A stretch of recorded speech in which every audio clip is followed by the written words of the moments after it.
In this video, I'm going to explain how to declare 1095-C on TurboTax.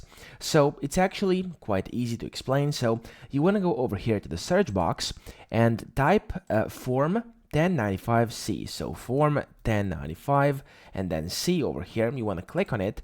And as you can see, the first result is it says, do I need to enter my 1095B and C?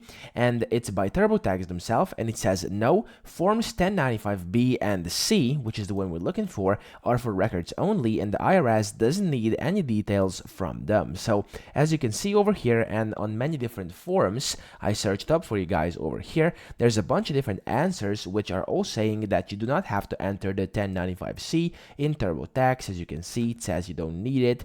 And yeah, that's pretty much it. So you don't have to bother with that inside the TurboTax itself.